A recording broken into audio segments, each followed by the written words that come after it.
Get ready for the next level play. How can we stay ahead of the transformation? What are the skills and competencies we need to make the big leap forward?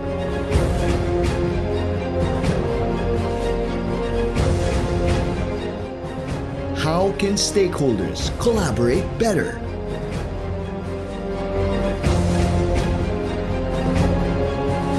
Learn, engage, take action. Listen and interact with keynote speakers, business leaders, and industry experts.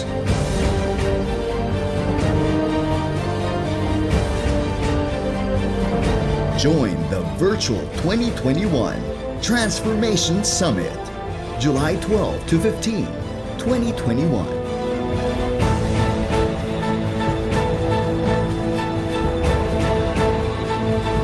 Register now for free.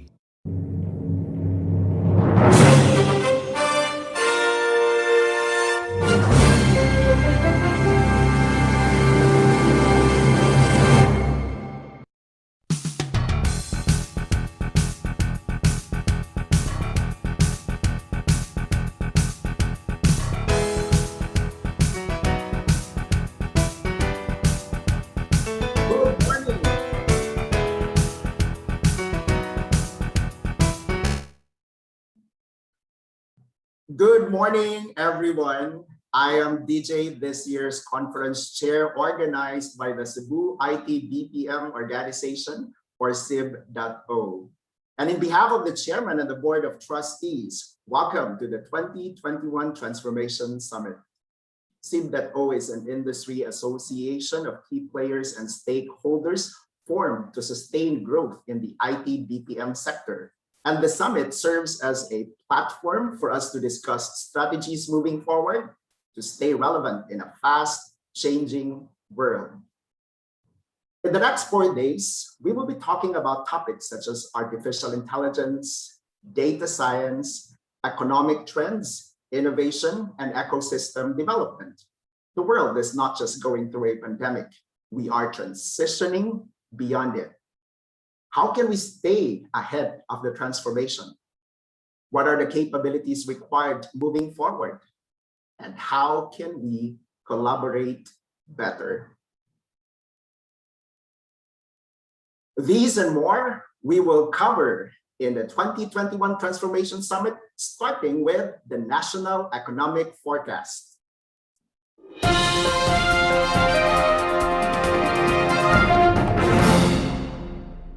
As we know, COVID-19 is a health crisis and an economic crunch and a whole new world of opportunities.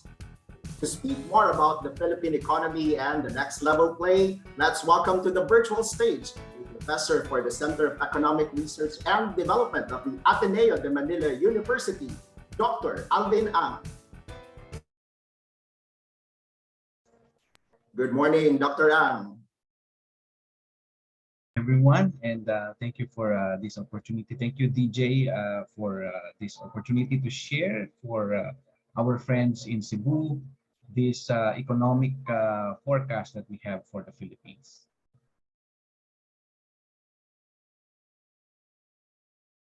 All right. So let me welcome all of you as I make my presentation today. I hope I'll be able to share with you just a minute, something happened with my background. I think this is better. Is it better now?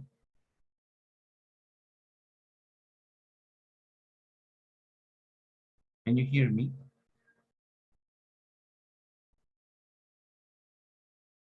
Dr. Ang, I think you still need to share your PowerPoint presentation. All right. Yeah. Okay. I'm ready. Okay. Here.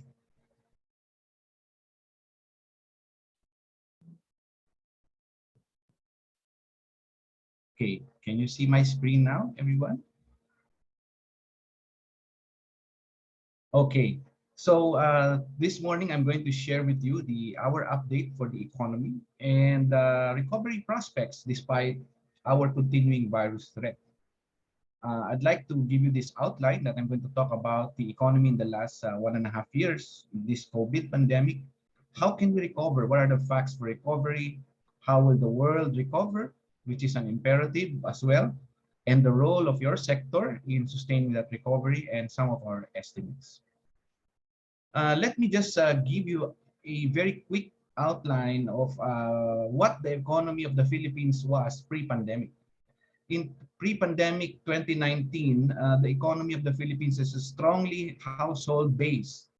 There is strong investments, as you are one of the sectors that benefited from that investment. And it should be noted that the Philippines has a very moderate government participation, meaning the government is not really a major player in the economy. And it is largely controlled by trade deficit because we import a lot of the things that we need to make this economy running, including including food and equipment and components for our exports. However, it is also can be said that our economy has a weak agriculture sector. And I think you in Region 7 also know that our agricultural sector is not that strong.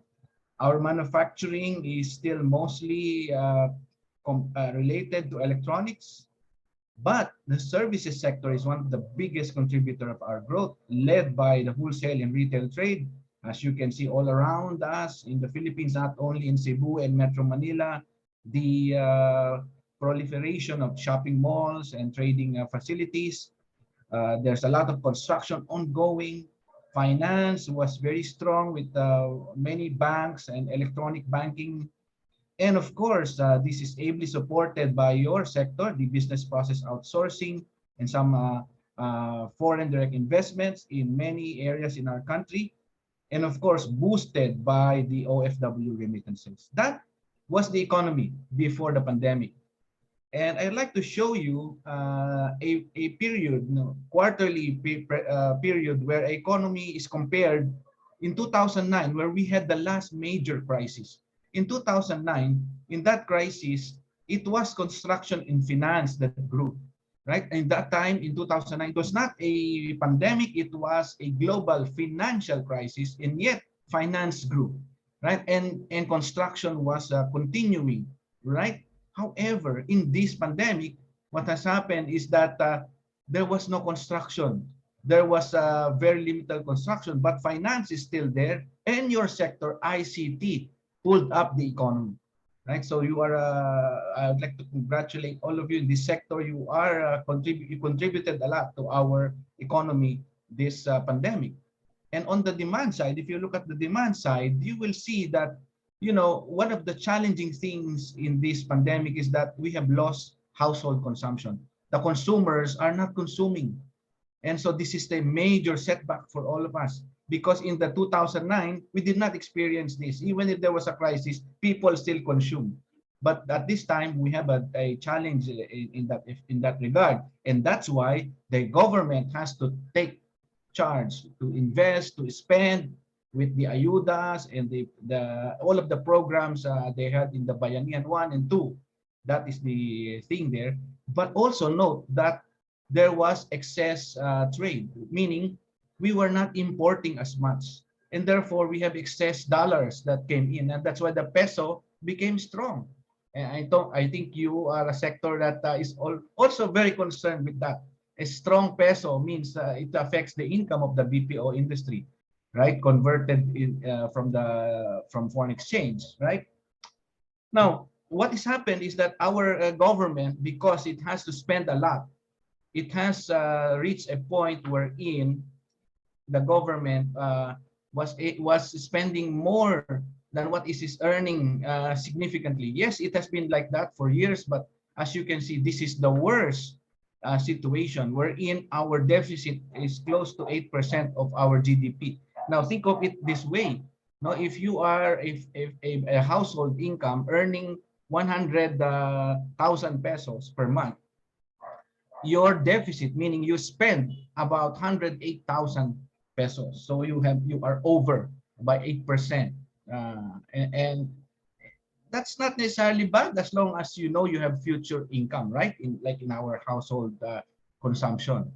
And as you can see also, I'm showing you this graph to show you that our government actually tried to is to manage the expenditures. Excuse me, but there's still a lot to spend, and it's actually erratic up and down.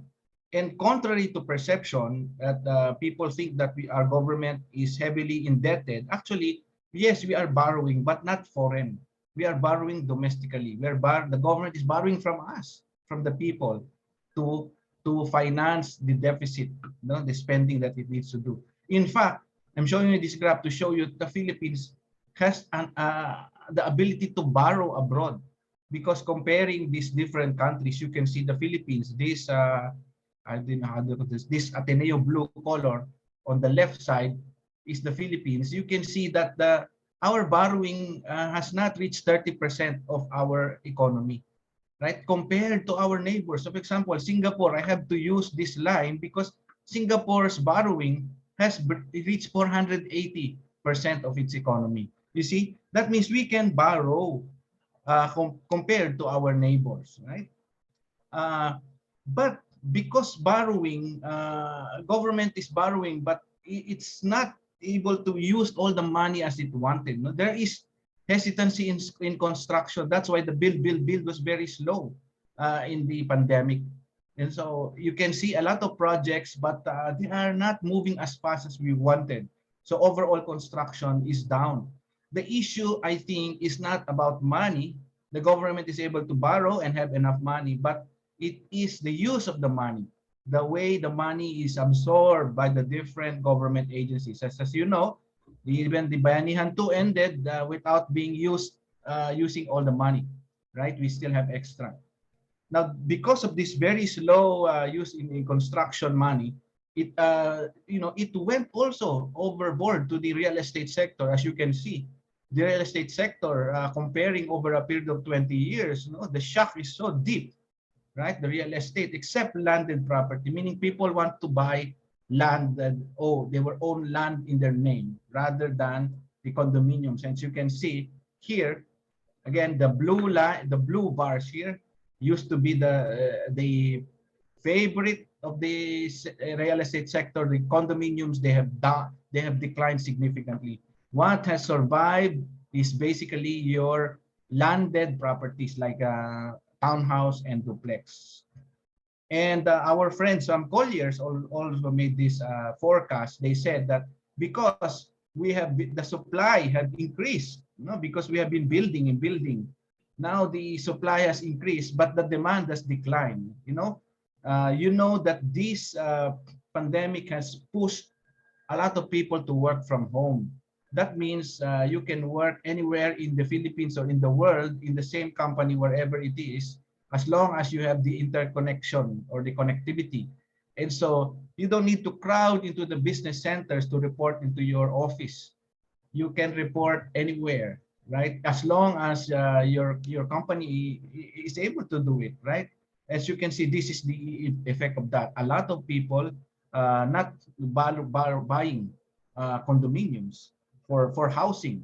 But in yours, again, the BPO sector is different because why? Even if you can, the outsourcing sector, your sector continues to grow despite the pandemic. This is, I think, data again collected by our friends from Colliers. As you can see, you continue to increase despite the pandemic, right? In fact, the growth forecast is much higher to continue in the coming days, in the coming months, right?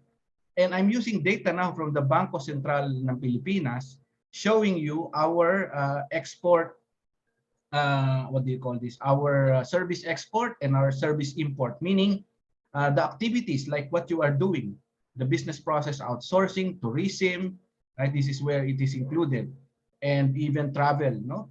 As you can see, the red line there represents the expenses going out of the Philippines for services. And the BPO sector might have declined, but it continues to provide dollars and a foreign exchange for the country because it is continuously a net foreign exchange earner.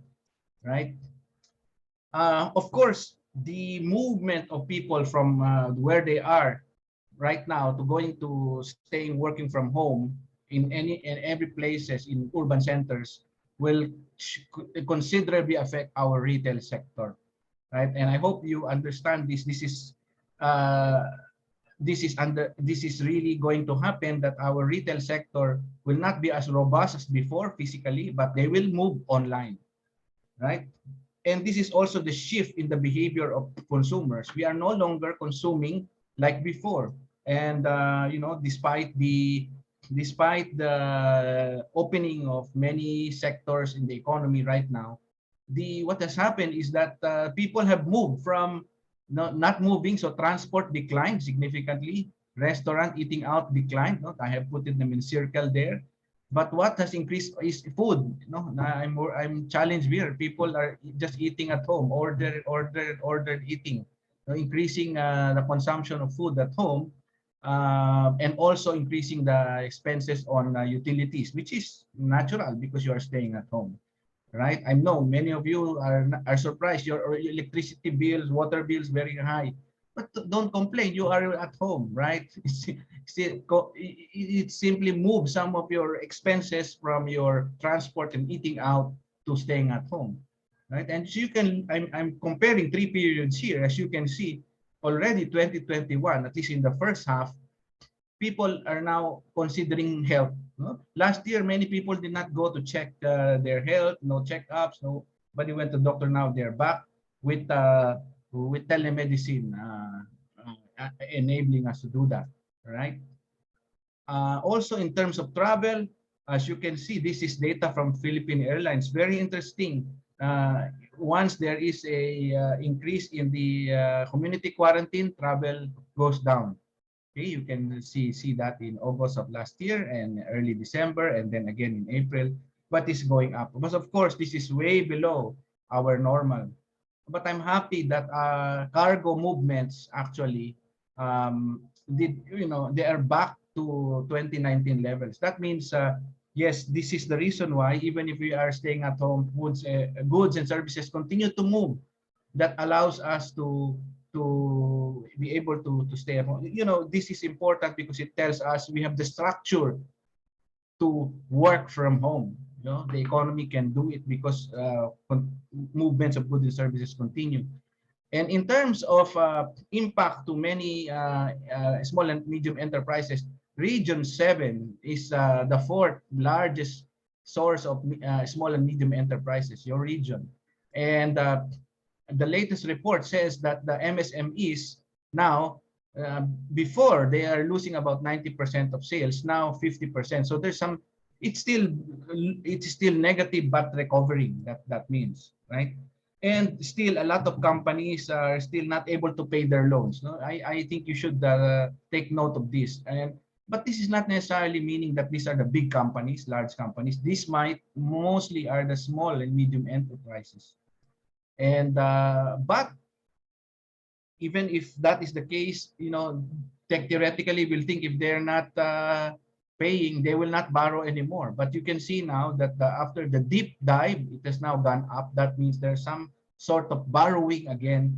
It's still negative compared to previous years, but hopefully in this third quarter, the firms will start to borrow again because there is a lot of economic liberty right now.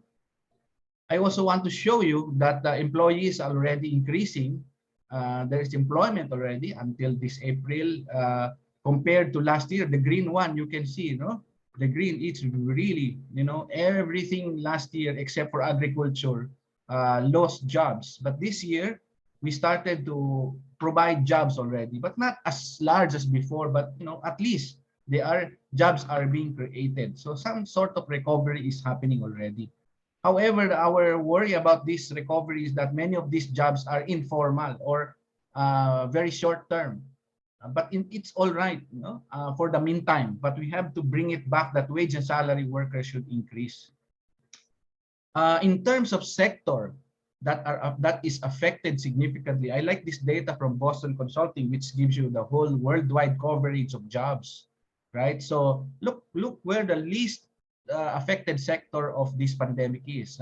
It is digitization and automation, health and medicine, science and research, IT and technology, which basically the jobs that are connected with what you are, most of you are doing, right? So it's not those that are in creative, service sector, sales, media information, customer service, those that require face-to-face are in really affected by the pandemic.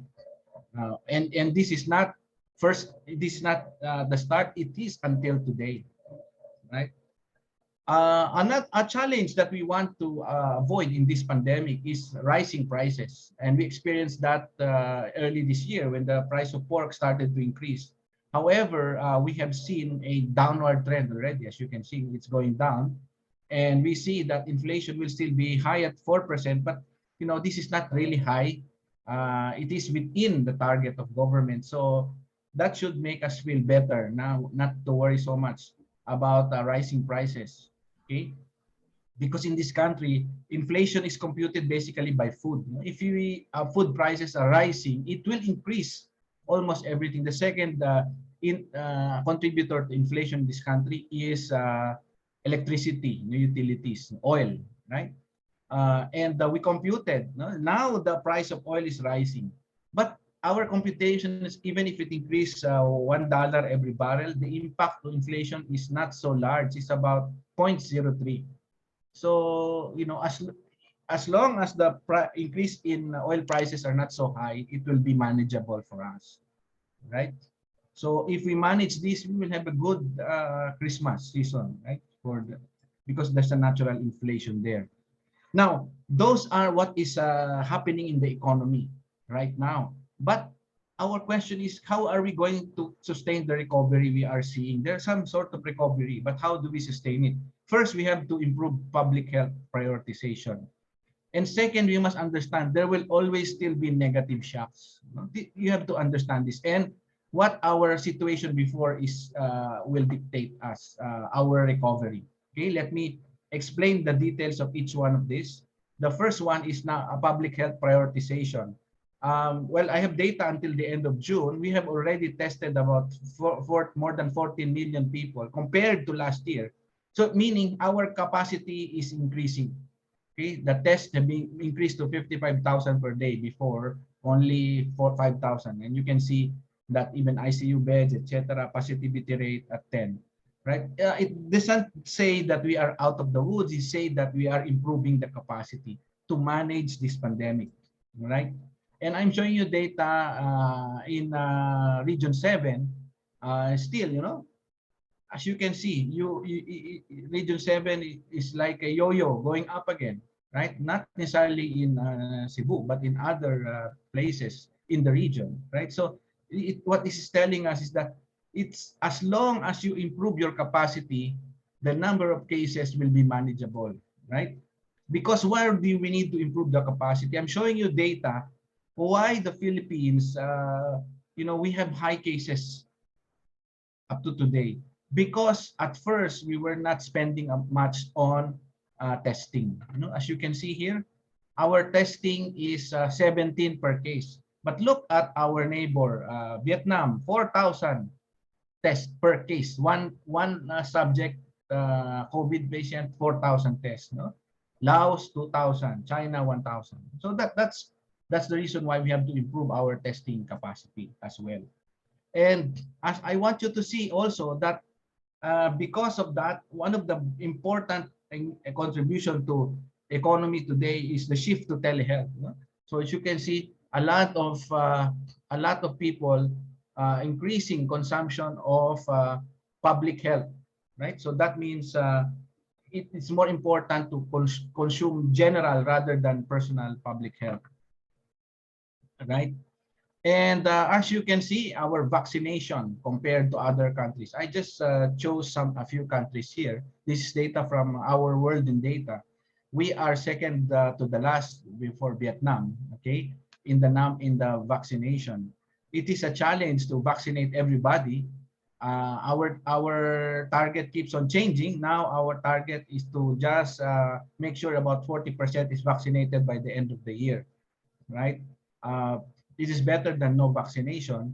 As you can see, our neighbors, Thailand, Indonesia, they are experiencing a surge again right now, huge surge, but they have vaccinated more people. That's why this is what I'm saying. The negative shocks will linger, right? We cannot put down our guards here because it tells us that the economic recovery will depend on how we are able to vaccinate and address the health capacities, right? So that's very important. So Vietnam, Thailand used to be superstars, no cases.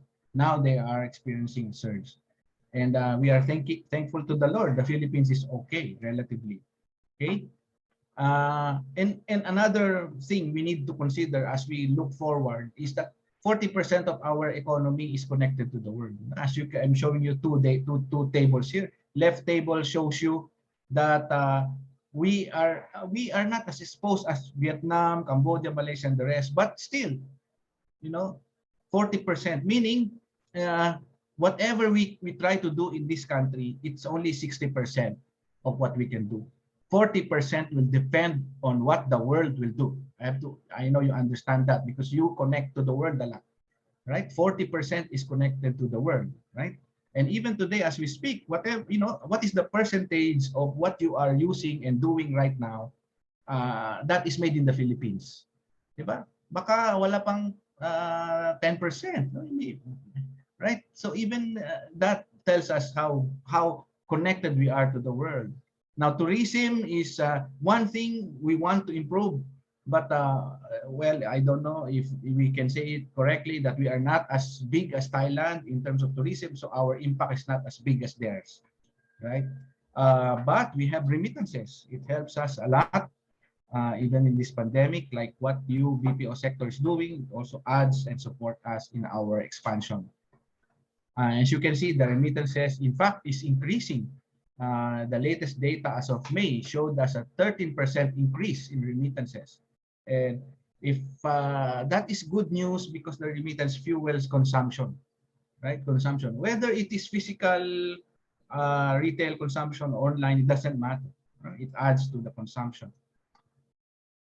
This is what I'm saying earlier. We have been a country that has been buying a lot of important things. I'm not saying we love imported things. Basically, we don't produce things that we need, so we import them, and that's why we have large trade deficit. The only country that has a lot comparable to us is India. Look at our neighbors; they all have surplus. That means they can produce what they need in their countries. But even us, even the tomato, even basic food items, rice, we import. No, now pork we import. So that tells you why we have large trade deficit. And because of this, the default of our economy when it is growing and it is recovering is that the peso will depreciate. Okay? So the peso has been depreciating. I don't know if that's good news to you, depreciating, but it tells us something. It tells us that this is really the trend of an economy like the Philippines, which is dependent on imported things to expand. Okay? Right. But how much can we afford? Look at the previous slide I showed you. We are one of those that we are one of the worst in terms of using dollars or foreign exchange because we import more than what we export. However, because OFW remittances and your sector contributes foreign exchange, we can actually sustain that. That is surprising because our reserves, dollar reserves, has reached $100 billion, much larger than Vietnam and even Indonesia. That means we have large foreign exchange earnings from other sources. Okay? So this is what our government is trying to do, trying to put up domestic tourism because I'm sure for the longest time we cannot have international tourism as like before. So domestic tourism can help. Agriculture can help, which is to me very important. I don't know how can your sector contribute to expanding agricultural knowledge and learnings. It's important that because a prolonged COVID requires us to produce our own food. Otherwise, we will be subject to price increases from other countries. But this is what you are seeing in your sector. People are using PesoNet and InstaPays more and more. This is the trend. And most Filipinos now, the Philippines is 325 increase in post shopping, in online shopping. Okay. This is important. I want to show you that people continues to increase savings, which is surprising to many, but actually that's the reality. But it's not saving of all the people. This is saving of people who have jobs, the middle income, and those who are earning, working from home. They are saving. We are saving. Why? Because we don't need to go to the workplace, and yet we earn the same salary, so we are piling up. We do not, you cannot travel, you cannot eat out, you cannot go shopping as much as you want, so you have extra. There are a lot of savings that is happening right now. And another good news is that the purchasing managers that are able to increase their purchases. That means there is economic demand for their products. And in your sector, as I said, no, this is now breaking down by province. It is your sector that is continuing to provide demand for office spaces, right? Now, what is our forecast for this year and the next? We think that the second quarter that is finished, we are out of the recession. We already grew by about 4% last quarter, and we will grow more than 7% this second half of the year. However, that will still not make us grow 8%. No, that's not possible because we have a -4 in the first quarter, right? And where is your sector in the growth? You are just growing steady, meaning there's no the pandemic did not bring you down significantly. You are growing like a finance. But when is the full recovery going to happen? We agree with the World Bank 2022, end of 2022.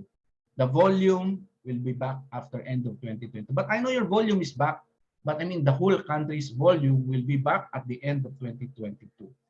And where is the productivity growth going to come from? I'm showing you here different sectors where you are part of, right? All of this requires digital operational efficiency. And so regardless of the sector, the BPO sector will contribute to the productivity growth. As a final word, these are some warnings I want to give to all of us, that the economic recovery is fragile. Understand this. Whatever we are forecasting, it assumes that there is normality, but we cannot make that, we cannot even make that, because as you speak right now, Tokyo, Sydney, Seoul, Bangkok, all back in lockdowns, right? So that's what we are unable to predict. The imbalance recovery also is causing supply bottlenecks. What does that mean? Some countries are opening, and so their people have savings like us too. So they're buying a lot of things, but the countries where they are coming from is closed. Okay, so there will be supply bottlenecks. And finally, remember this. This is the long-term effect of this pandemic. The world borrowed to keep everyone afloat. At the end of the day, someone has to pay that. So these are clear warnings for us, right? And I want to end by quoting the word of God, saying that, we don't have to wait for things to get better. The farmers who wait for perfect weather never plant. If they watch every cloud, they never harvest. So that means just keep on doing what you are doing. Do it well, because you don't know where good things will come. So thank you very much for listening. Thank you, and God bless.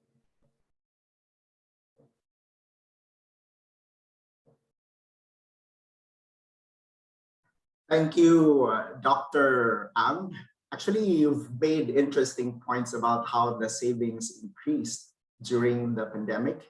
And while 75% of the world, or I mean the Philippines, was actually locked when we had the ECQ in the beginning of 2019, but still we are able, or 2020, we are still able to grow as a sector, the IT BPM, by 1.4%.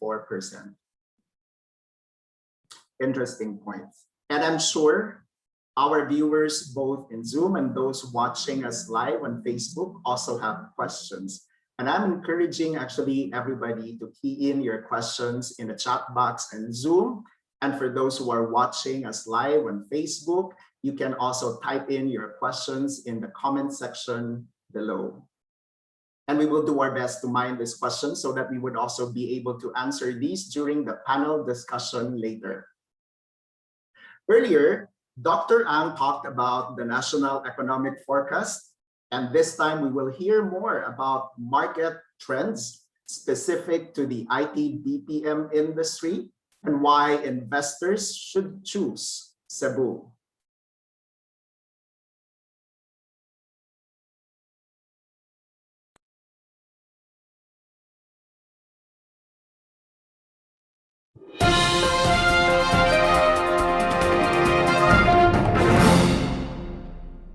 Our next speaker comes with experience and authority on the subject.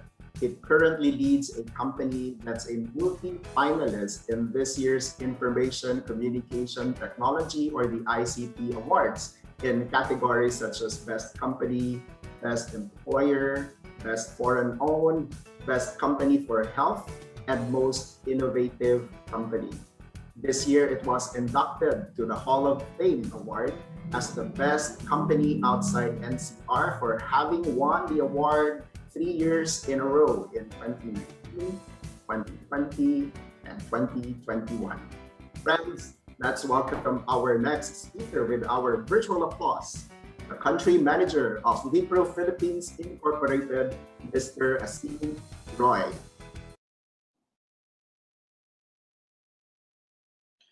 Hello, good morning. I'm Asim Roy. I manage the country operations for Wipro in the Philippines, and I'm based out of Cebu City, a place I now call home. So over the last 1 year, we have seen how technology has given birth to new trends, eventually changing the way we live, we connect, and the way we work, pushing the human endurance and creativity even further. Companies across the world were going through transformations and adapting new ways of working even before the pandemic. And the COVID-19 crisis has only accelerated that. Especially those who were fence-sitters on digital transformation curve now know they are at the edge. It's either change or perish. Here's a sneak peek into the future of emerging technologies that are driving the market trends today. So let's check out this video. We live in a small world. We live in a smaller world with bigger possibilities. A world in which there are no more singular events or isolated actions. A world where new things are made possible because everything is interconnected.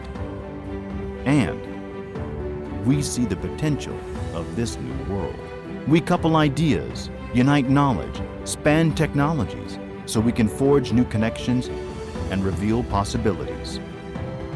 Our thinking is free of boundaries. We break down silos to build up new insights, ideas, and innovations that others can't.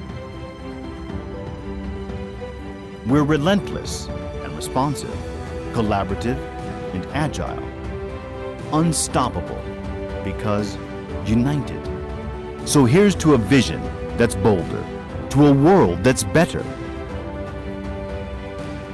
Here's to the future we want to inhabit, integrating all we know to create all we can be. Wipro. So that was our vision of future. And moving on. So as we are entering into the post-COVID-19 world, the need to stay connected is only getting stronger. We are seeing a massive change in how businesses are conducted across the globe. And it's the collaboration that is driving the new normal. Wipro too has laid down its vision for the future when it comes to enabling the client with the correct transformation roadmap so they can accelerate their transformation journeys. Technology is at the core of this transformation. Priorities have shifted to agility and speed from cost and efficiency. The ability to disrupt oneself and at speed will be the key differentiator going forward. There is now an uptake in digital transformation, which is both of front end to gain better access to the markets and of the back end to improve efficiency and optimize cost. Thus, companies are transforming their technology stack today to operate with agility and flexibility.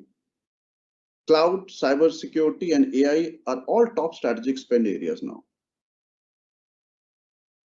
Moving on. So today, the IT BPM industry is faced with a tricky balancing act, continuing to drive innovative solutions while grappling with side effects of those solutions in the global economy. The challenge itself is not unique. Every industry deals with this tension as it becomes more mature. But the new variables here are the scale that tech is able to achieve and the evolutionary aspect of mixing digital and physical worlds. It's time for industry to take the next step. There are tremendous benefits available through technology for both businesses and society. But there are major questions around the safety, privacy, sustainability, and trust. The answer to these questions come from combining technical expertise with social awareness. By embracing responsibility for all the changes innovation can bring, the tech industry can be responsible for driving future progress. So in this slide, you can find various segments which are offered to clients in an IT BPM setup. We are seeing continuous growth in the upskilling of employees across the service spectrum. This includes the upskilling of employees in new gen technologies such as RPA, AI, IA, and the likes. Industry-specific BPOs are on the rise as each industry has its own set of challenges, which might not be applicable to other industries. The growth in enterprise application is due to the changing nature of how organizations interact within and outside.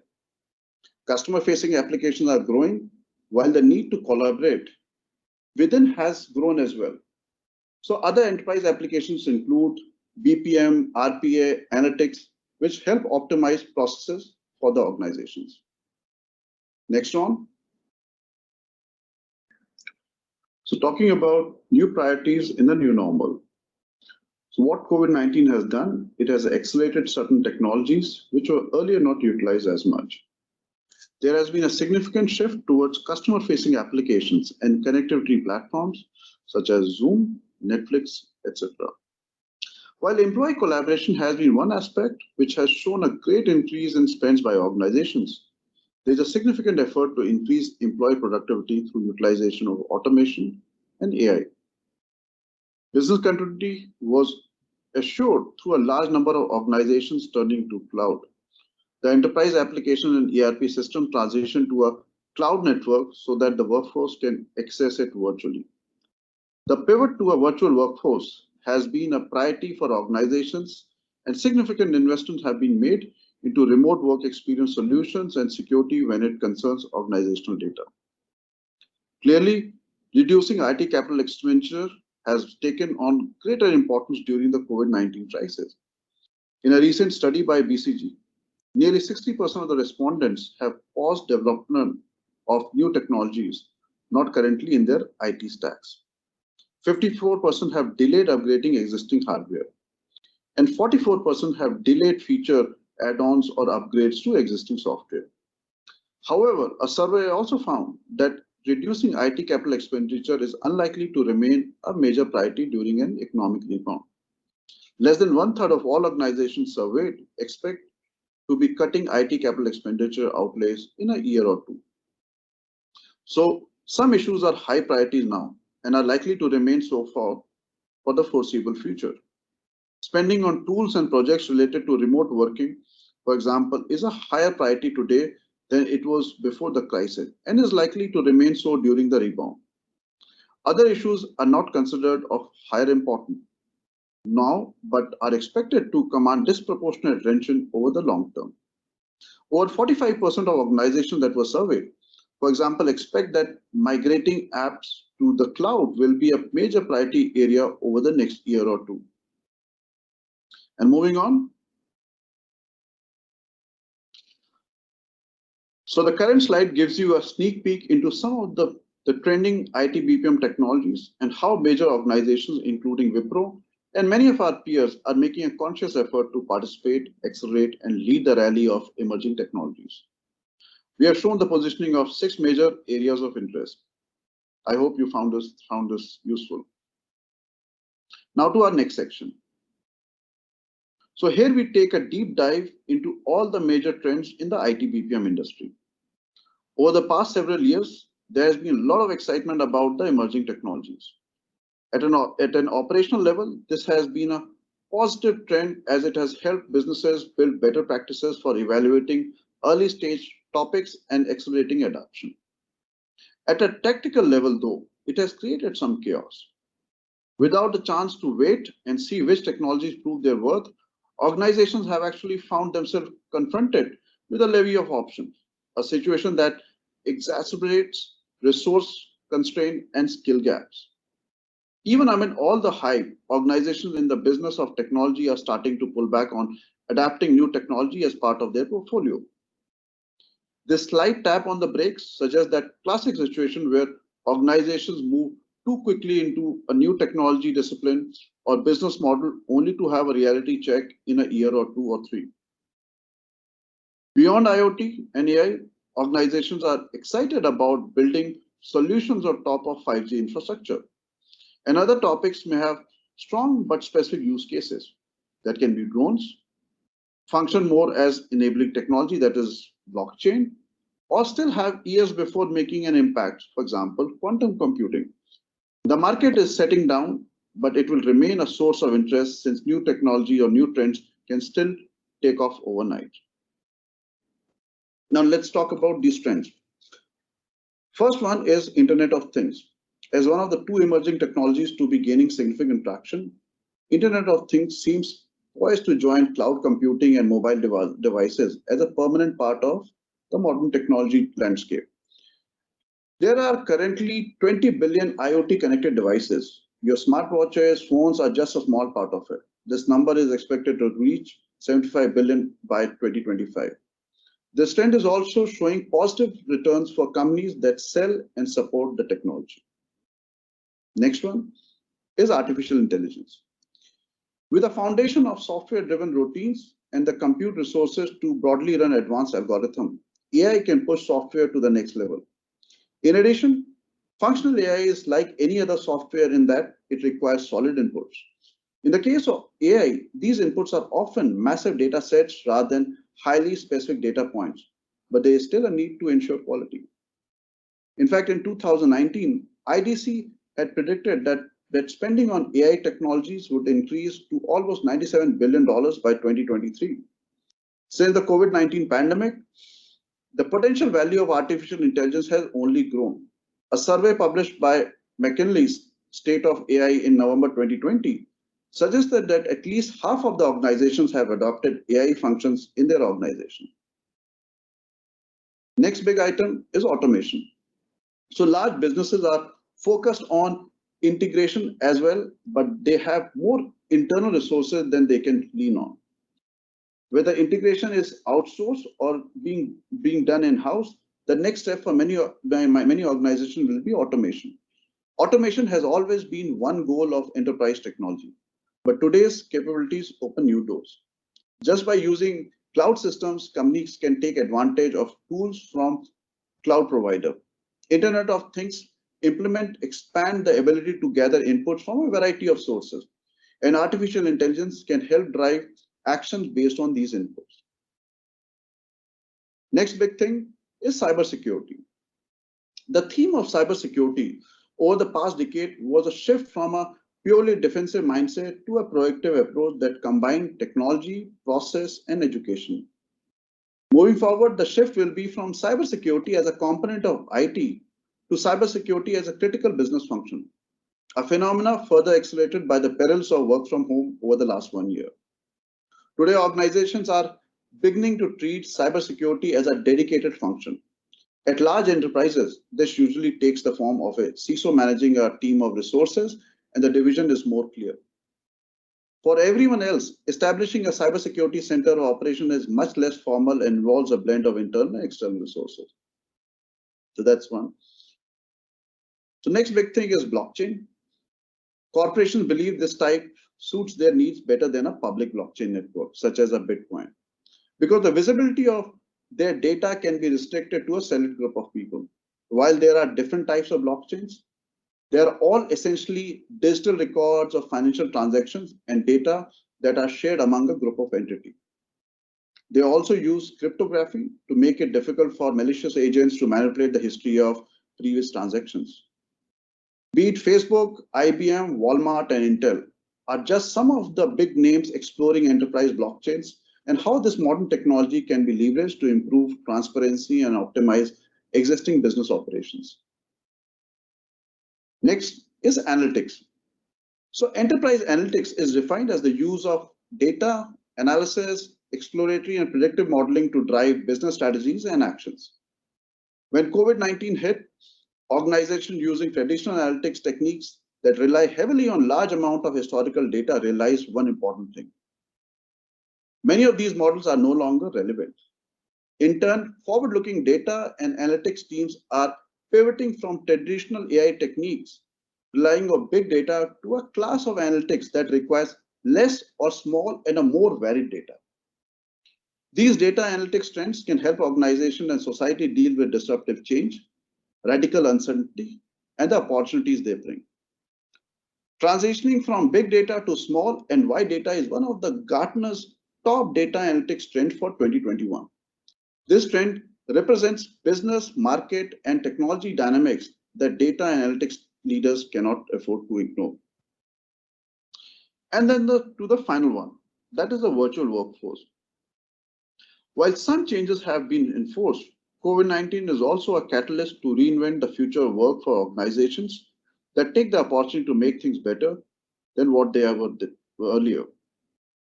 We will continue to see a shift towards technologies enabling a gig workforce or a hybrid or a work from anywhere setup.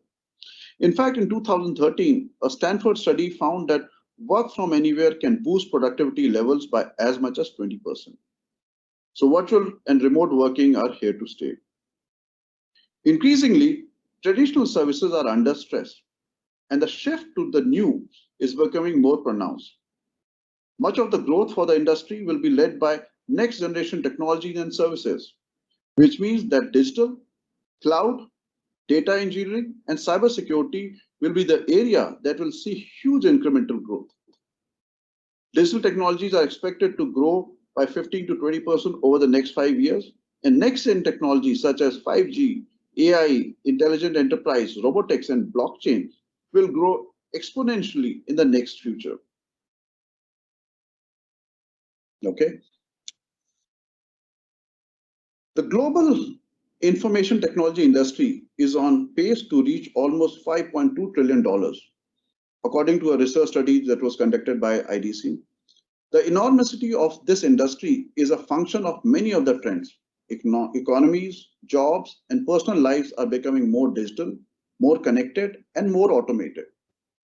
Waves of innovation build over time, powering the technology growth engine that appears to be on the cusp of another major step forward. While emerging technologies currently account for only 17% of the overall global revenue, they are expected to drive nearly half of the growth in new revenue. There are two caveats to this projection. First, the nature of emerging technology means that there is less history to guide future forecast. Not only this might be the numbers be let off, but it is also difficult to predict which categories will be taken off and which one will fall off by the wayside. Secondly, the stackable architecture of business model, or should I say a modern business system, blurs the lines between categories. While emerging technologies will be the driver for growth, they must be used in conjunction with more established technologies to create innovative solutions. Now, closer to home, the Philippines IT BPM industry expects to recover from a flat growth this year, with both employment and revenues likely to achieve moderate expansion over the next couple of years. IBPAP2 set revised target for 2020-22, projecting the headcount growth at 2.7% to 5%, or around 1.37 million to 1.43 million full-time employees, and industry revenues amounting to 29 billion, with a compounded annual growth rate of 3.2% to 5.5% in the next 2 years. All this would have required some calibration or a stronger pivot towards becoming a more digitally enabled nation. And now to our final section. It's all about Cebu. The pandemic was a litmus test of what the city and the province had to contribute to regional and national recovery, and how well we coped with adapting some of the global trends. With a near 1 year of stable MGCQ status, a net increase of 15 to 20,000 new jobs in IT BPM sector, and vast availability of grade A real estate and many ambitious projects for telco, infra, and talent development in progress, we are fairly confident that all this will help accelerate Cebu's capability in matching up with the emerging IT BPM trends and help catapult the city among the top 10 digital destinations. As a company with regional headquarters in Cebu, we are immensely proud of the fact that Cebu IT BPM industry has emerged even more stronger and resilient in managing this shift. In fact, the honors that we bring to Cebu are a collective outcome of the efforts put in by all of us, including our peers here, who have shown immense confidence and leap of faith in Cebu's capability to transform and lead the next level play. Once again, thank you so much for your time.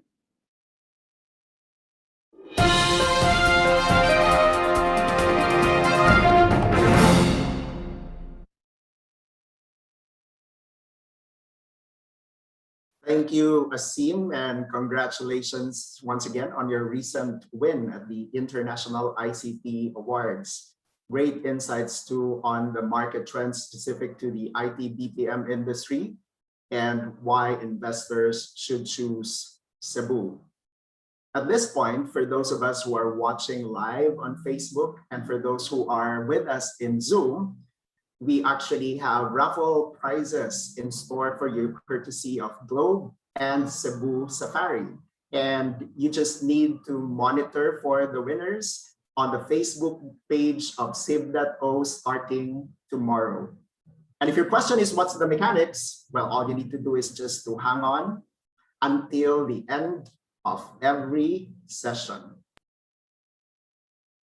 Now, to remain competitive, it matters for the Philippines to have that next level play capability specific to artificial intelligence and data science.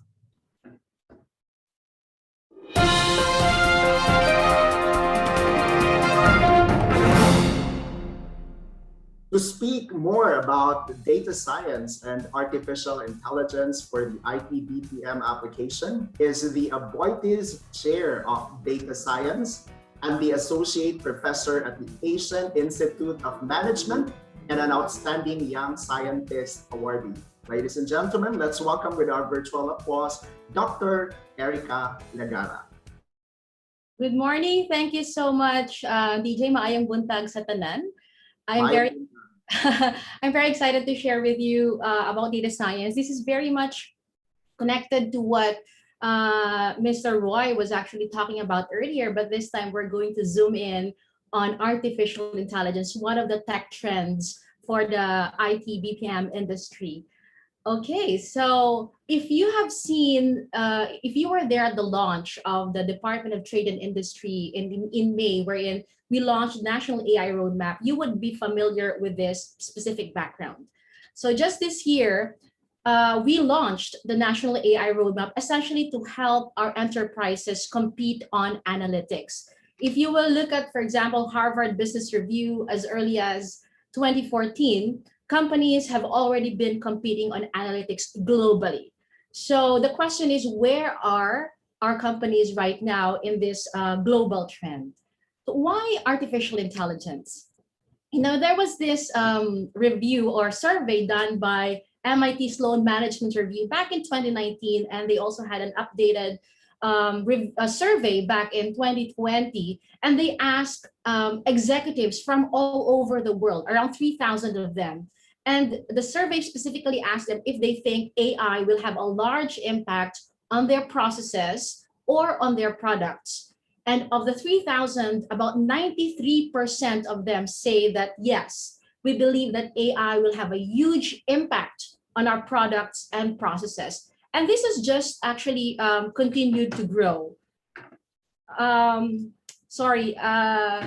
Okay, can you see the slide now? Paul is telling me in the chat box that he cannot see the slide. Can someone confirm? We can actually see your slides, Dr. All right. Okay, great. Thank you so much, DJ. So I was just saying that 93% of them are actually convinced. And there was also this survey by New Ventures.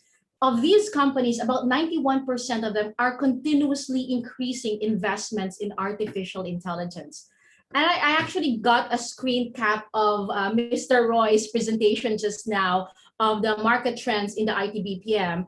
And of all of these trends, in fact, executives believe that AI, about 72% of them believe that AI will actually be the one that will be truly driving the disruptions, no? Followed by blockchain technology and also cloud computing. So these are the ABCs of the fourth industrial revolution. So data science, artificial intelligence, we're just going to unpack them a bit. And then later, I'm going to show you some concrete examples and some of the BPOs that we're actually closely working with at AIM in terms of AI R&D. So number one, I'm pretty sure that you've seen this Economist cover before, wherein they say that data is now the new oil, right? And I'm pretty sure a lot of you have heard about this, but in a more business language, they're now calling data as a strategic asset and data science as a strategic capability. They're even saying that, you know, data science and AI is not anymore a nice to have capability for organizations, but it's now a must have. And it's really not just the enterprises, even governments around the world see artificial intelligence as a nation defining capability. According to Sec Mon Lopez, he even kid, no, if right now we're known for call center, hopefully later we'll be known for our outsourcing of data analytics. And I really, really hope that that will happen. And just to see some numbers here from this study from Kearney and EDBI, they're actually seeing a 92 billion US dollar uplift to the Philippine GDP if and only if we can truly take advantage of the power of artificial intelligence. So I know that many of you are already quite familiar with it, but just to make sure that we are all on the same page on what AI means, because maybe some of you still think that AI is like that of the Terminator. That's quite advanced AI. We call that general AI, but that's not the kind of AI that we're really interested about. What we're interested in is machine learning. AI is really any technique that enables computers to mimic human intelligence. Essentially, they look at data, they look for patterns in data, and they look at these patterns to make predictions. A concrete example that I'm going to give you is this. Here you're seeing puppies and muffins.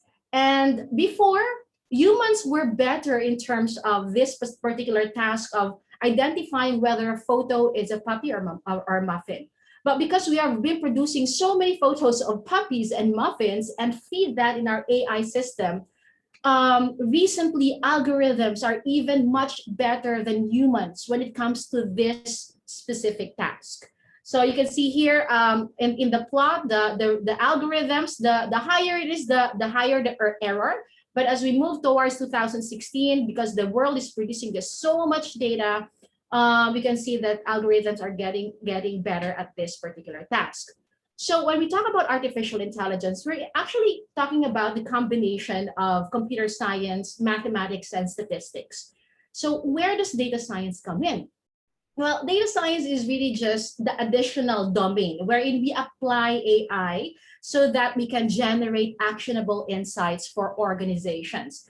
So you've seen this Venn diagram as well many times before, but this is just to emphasize on the idea that data science is really about using data to answer questions and use cases.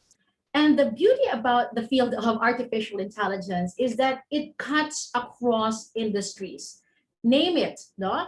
I think lisod to think about a particular sector where AI will not be impactful, honestly, especially in the field of agriculture, agribusiness. I saw Professor Ang's presentation earlier, and we're really behind in terms of agriculture. And we strongly believe that if we can build this capability in AI and use it in agriculture, we can definitely help push the economy. It can be also used in manufacturing. We've had a lot of projects there. I'm going to show you later. Healthcare, logistics and transportation, education, space exploration. Again, name it. No, AI is there. This is the one that I talked about earlier, where they conducted this big data and AI executive survey. And many of the officials are saying that they have increased their investments, no, in AI by about like 92% of them.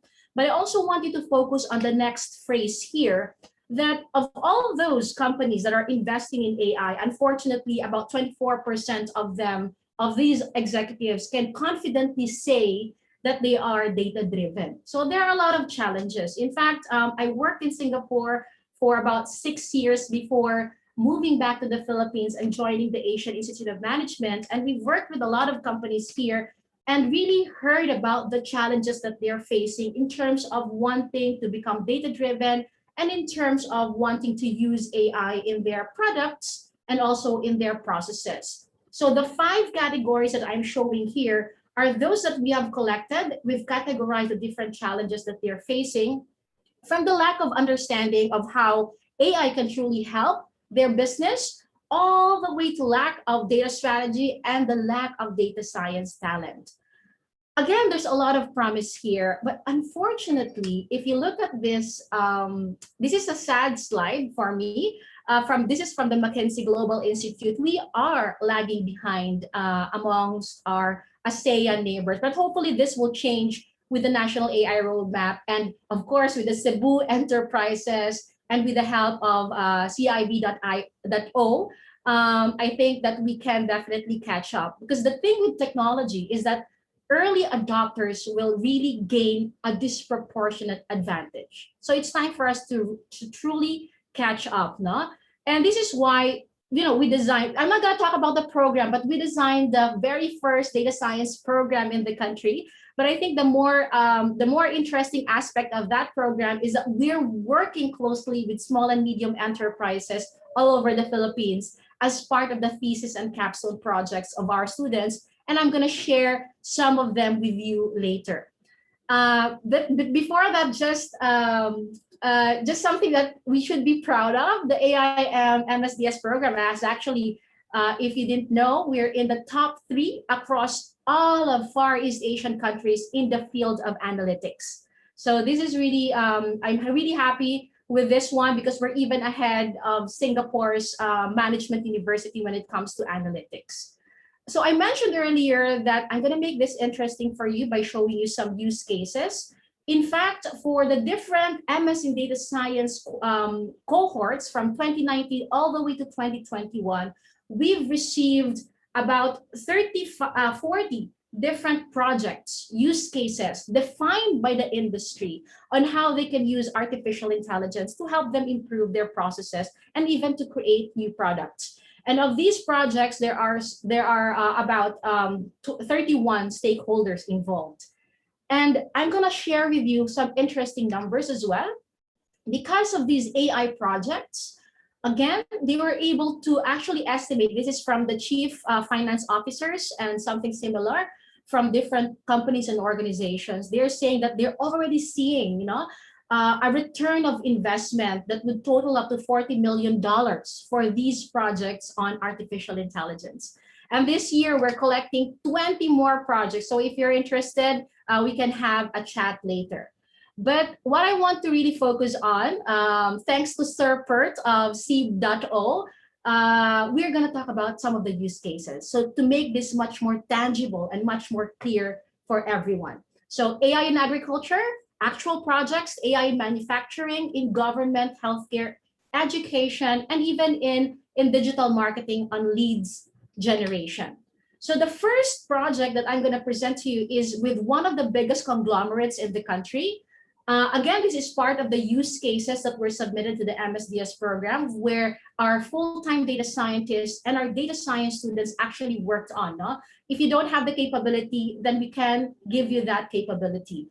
So the idea here is that this company has over 300 products and more than 60 territories around the Philippines. Essentially, what they want is to optimize the balance between supply and demand. And here we're using artificial intelligence to help them predict for each product the demand across each territory.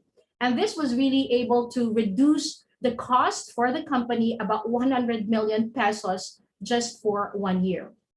Another example, AI in manufacturing. This now naman is with a multinational company. This is a semiconductor industry. And what they wanted here was, is there a way for us to optimize the machine-human interface interaction to really maximize the use of the machines? And again, without going into details, using artificial intelligence to predict, right, all of these machine human outputs, the company was able to save about 70 million pesos for 10 products alone per annum.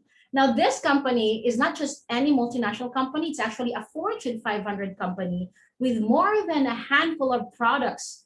And this 75 million can actually be translated to over $1 million of savings per annum. Another project on AI is on hospital capacity prediction. This is something that we've done with one of the biggest, or if not the biggest, pharmaceutical company, healthcare company in the country. So they have hospitals, and what they wanted to do was to predict hospital capacity. Okay, and again, using artificial intelligence, we're able to save about 15.3 million pesos for the company per annum for 10 diseases. I know that they sound easy, like marketingy, but if you want more details, we can definitely discuss, because due to the limited time, I can just like show you some exciting results. This is much more recent. We've done with the Pasig City government together with NEDA and also the DOH, wherein we are now looking at contact tracing data. No, because it's one thing, honestly, to collect all of these data. For example, you have the Internet of Things, you collect the data, but then it's another thing to actually look at the data and translate them into something that's actionable. So because of the way we analyze using not just artificial intelligence, but also network science, we're able to identify who are the potential super spreaders in the whole society, in a specific region. And this is not just about quarantining. This could also inform our vaccination strategies. No? If, of course, our decision makers are willing to listen to these suggestions. But here you can truly see AI and data science back to back being used in healthcare. Another example, AI in education, wherein we help universities decide on how to properly, identify students who can really use some financial assistance from different funding sources. This is in collaboration with CHED and PNU, okay, Philippine Normal University. Another example that I'm going to give you is this AI project in government, specifically the Bangko Sentral ng Pilipinas. The BSP, they regulate over 500 financial accounts every month, okay? And every account, they would spend about, if I'm not mistaken, about 40 man hours per month for every account. So if you have 500 accounts, that translates to about 20,000 man hours. Now, artificial intelligence, the strength of it is really about finding patterns, right? So if what the human does is finding patterns, finding some kind of anomaly, not really anomaly, but a pattern breaking phenomenon, then maybe AI can be used as well. So indeed, this project was done in collaboration with BSP. Our students are actually BSP employees. They were sponsored to join the program. They built a network science and AI model, and they were able to successfully duplicate this very routine-driven process from humans, and were able to reduce the processing time to 11 minutes. Imagine 20,000 man hours down to 11 minutes. That's 99.9% process time reduction. Another example is on digital marketing. This is with a US company. They really just wondered how they can employ methods in artificial intelligence to optimize the process of identifying potential leads, because they keep on calling a lot of people. They just want to optimize this and identify who has the largest possibility, okay, of these individuals to be converted, right, for the organization. And because of the models that we have built for them, we were able to reduce the number of calls for quality leads to about 73.3%. And that's about $27 million in terms of additional revenue for every call center agent per year for this US agency, right? And I'm pretty sure you're all interested in the IT BPM industry as well. I cannot share exact details because we are bound by a non-disclosure agreement, but I'm very proud that in the last, I think 2 years, we've been working with these two amazing companies that are both Cebu based and are catering to the international market. We have been working with Cavala, for example, for 2 years in a row now on 2 projects, and with ProWeaver in the same effort. And we're now writing project proposals for the DOST to fund this time around. Okay, I have a few more minutes left. Let's look at the AI in the BPM industry. You know, a lot of people are scared of AI, right? Replacing jobs. But what I can tell you is that tasks are not jobs. Okay, let's take, for example, call center, the voice industry, not necessarily all the other industry, but the voice. We have to think about the different tasks involved in a call center agent job, right? So there's data processing, data collection, applying expertise, and even managing other agents. So for this, you can see that there are certain tasks that are vulnerable to automation, vulnerable to AI, but then there are those that aren't actually. And when you talk about call center, because I'm always asked this question, for me, really, ultimately, it boils down to customer service. And I am myself, I'm a customer to a lot of services, and I still think that we are not there yet in terms of AI really replacing. I still want to be able to talk to call center agents, but I think what AI can do is help the call center agents automate the answers, right? So that when I say I have a problem with this issue, automatically the data will be fed into the system, and the machine will automate, like will predict what the answer would be, and then the agent would still be the one to offer these answers to our people. Because I think at the end of the day, AI will not replace call center agents. This is just me talking, but rather it will replace those routine-driven, low-level, poor BPO processes and tasks. So that's from my perspective. And I'm going to share also some potential projects. This one is an email I actually received. I'm sharing it with you. I haven't even replied to the person yet, but this is from the US. One of the things that they're looking at is actually outsourcing a helpline for analytics and business intelligence tools. For example, how to use Tableau or Power BI, they can call us specialists. And the interesting thing here, this was just 2 weeks ago, and they asked me if the Philippines is the right place to find such talent. Maybe this is some idea for some of you here.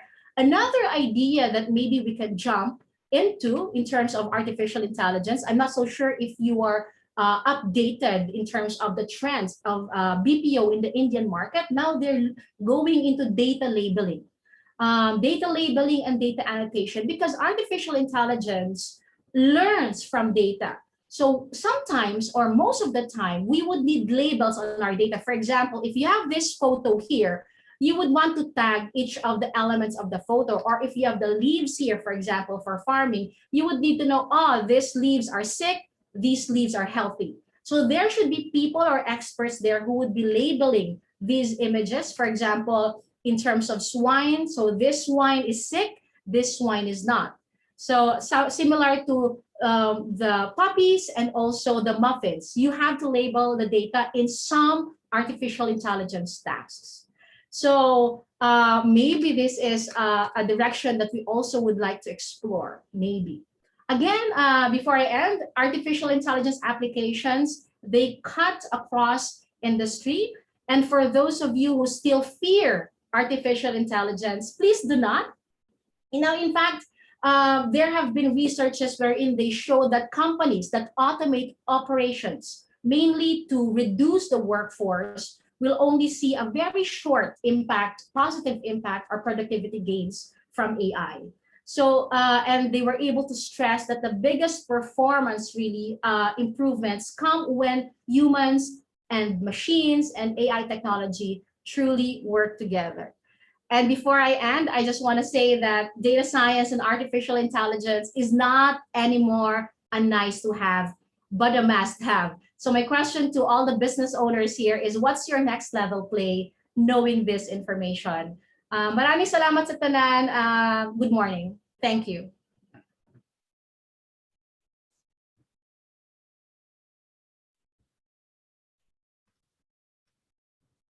Thank you, Dr. Legara, for helping us better appreciate muffins and puppies. and why advanced analytics are essential for business and strategic decision making.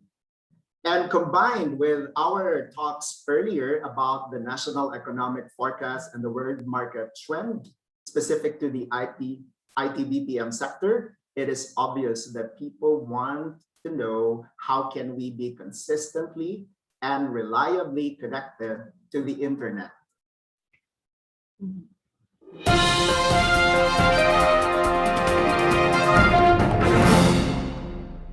I'm sure we're all interested to know about the next level play on technology. To speak about such future is the head of segment portfolio enterprise business at Globe. Let's welcome Mr. Dennis Tumdumaya. On behalf of Globe Business, I'd like to thank President Bert Cabatanya for having us at this year's Transformation Summit. It's always an honor to be invited by Cib.o and a privilege to be among our partners in the industry. So I am Dennis Dumdumaya. I'm here representing Globe's segment portfolio team. So it's our team's responsibility to look at and study our customers and gather the insights and convert them to actionable programs and feed into business decisions. And hopefully we are able to drive growth in these industries. So what we'd like to share today will be a bit different from the usual, I guess, telco presentations. We'd like to share an overview of what we see are the changes that's happening in our customers. We've done a lot of studies in the past 18 months with our customers, and we see some common themes appearing, and we hope to share this with you and eventually, I guess, start probably just some thought starters for us as we start to think about how we will serve our customers in the future. Again, these are very high level and we'd really like to have deeper conversations with the teams, with the community, and we hope to have that maybe later on in the future sessions. So yeah, so just sharing with you the past few months. We've talked about 130 plus customers, leaders in the industries, and we've really seen their evolution from scrambling to support their workforce to adapting to the new demands, the new opportunities that came about, and also the lack of opportunities for some. And from there, how they've evolved. So what they'll do is just highlight a few of these industries, and we'll highlight some of the key themes that have changed, and maybe just as thought starters and to think about as we move through the sessions, can have these discussions. So yeah, we really see the future of enterprise with technology at its core. There will be changes in processes, products, and in how people are managed and how people will serve the businesses now. So it will evolve from the remote work, empowering, enabling teams to the different business functions, the need for automation and intelligent operations, and eventually, of course, looking at their customers end to end. So there will be a lot of data and analytics that will be that will be needed to gather information, and that will be common across the different industries, as you'll see a bit later now. So so this slide is actually a McKinsey slide. Some of you probably have seen this already, but it just shows that certain industries are ready, have been more digital than the rest, and therefore has been more ready. So like IT services, the green ones, financial services and insurance, some in manufacturing also been ready. While the rest are not as ready, like hospitality, transportation, and healthcare. And that's a function of a lot of things, like their spending in the past, the current asset stock of digitalization, of digital stocks, and also the readiness in terms of the processes that they've already automated. So yeah, so I'll zoom in a few of these industries and have a little bit more detail in that. So let me start with the finance industry. So this industry has really been challenged with legacy debt because of their core banking systems being legacy, and because of that, there's a lot of silos in terms of a custom review. So also sometimes they already have some digital assets already in terms of apps in the front end, the way they take orders in terms of loans and deposits, maybe digital already, but in the back end, it's not yet fully integrated. A lot of it are still sometimes manual and even paper for some. No? Cloud adoption, while some workflows are already on the cloud and digital, majority of customer information are still hosted on premise. So where are the prioritization in terms of digitalization is happening is really on certain workflows, maybe not directly on the core banking systems, but like they're looking at automation of payment processing and releasing of loans, of claims, automation of procurement, ticketing and HR platforms, and even custom development for basic transactions, custom dev for third-party payments and transfers. So that's happening now. Cloud adoption.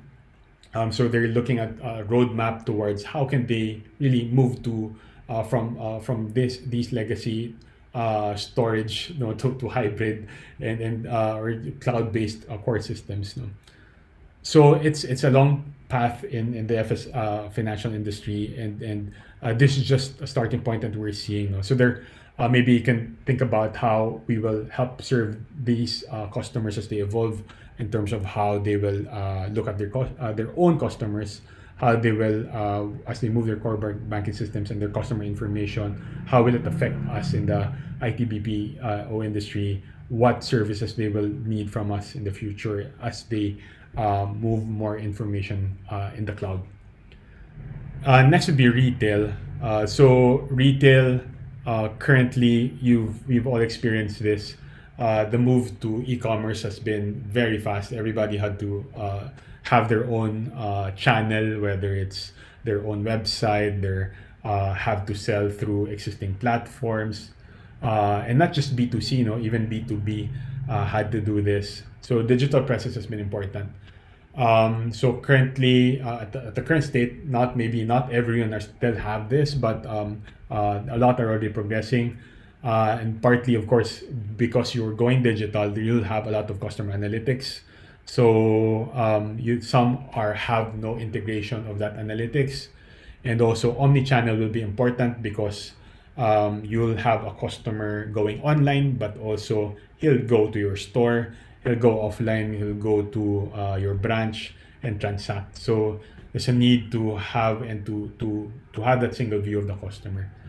So the priorities of the retail industry has been really that. First, have that touch point, that digital touch point.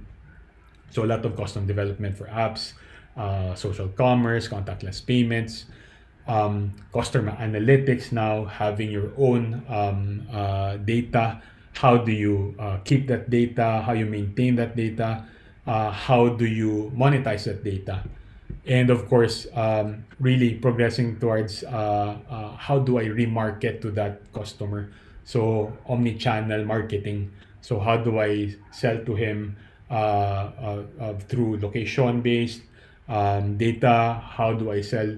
How do I get to know him and basically sell to him? How do I sell to him, knowing that he's the same person who walked to my branch a few days ago, but now he's buying online, and vice versa.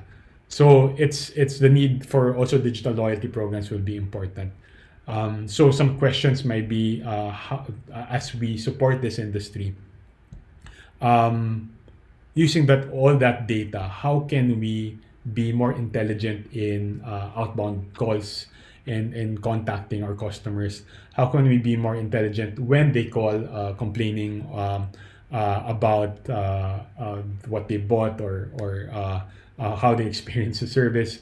So it's also the richness of information will be layered. No, so sobrang dadami to, and really thinking about what service can we bring to our retail customers in the future using that information will be very critical and very valuable to them. So next is the healthcare industry.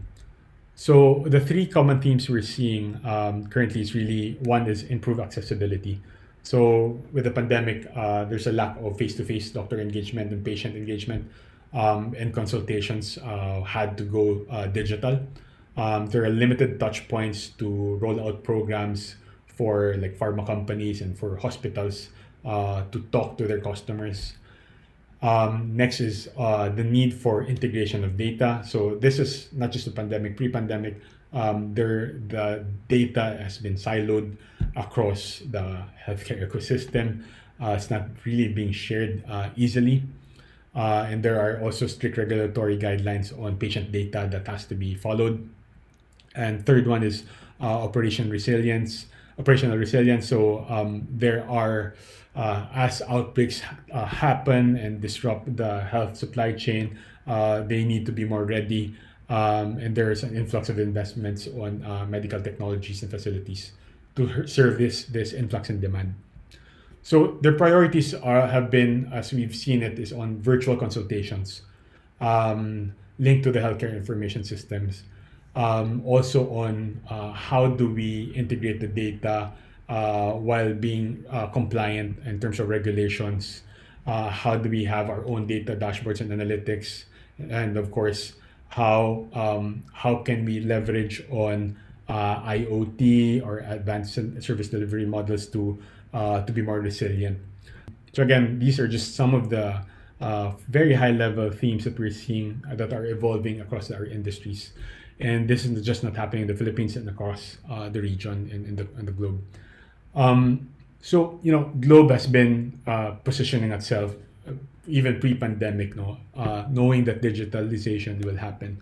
We've evolved together with the different industries in supporting ourselves and our customers through a digital stack, starting with connectivity, cloud, cybersecurity, IoT, AI and big data, and digital applications. So no matter how complex the requirement is, Globe, through our technology partners, we've really developed ourselves to be capable in serving these evolving needs of our customers. So we invite you to reach out. Let's have these deeper conversations on how we can together help serve your customers. As our customers accelerate their digitization, together we really need to move even faster. And as an industry and us in our support group, we work as one to help transform these organizations into future enterprises. Again, thank you for your time, and together we can create a braver tomorrow. Thanks again.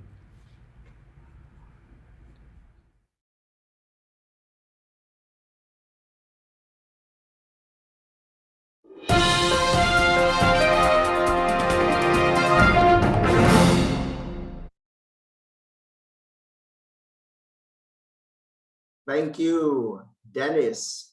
No doubt the pandemic has definitely accelerated our move to digital transformation. And it's great to have a better picture of the future of technology and how it is getting us through and even beyond the new normal. At this point, we are now moving towards the final portion of today's summit, the panel discussion.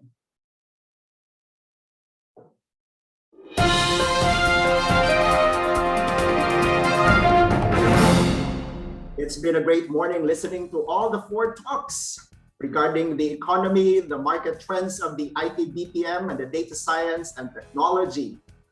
And for your questions, this is now the perfect time to answer them. We are now at a point in which we're going to hear further insights, understanding, and perspective coming from our experts via the questions that you raised earlier on Facebook and also in Zoom. And to facilitate the panel discussion is our Executive Director for CIB.O. Ladies and gentlemen, I'm now turning over the proceedings to Mr. Buddy Villasis. Thank you, DJ. Welcome, Buddy.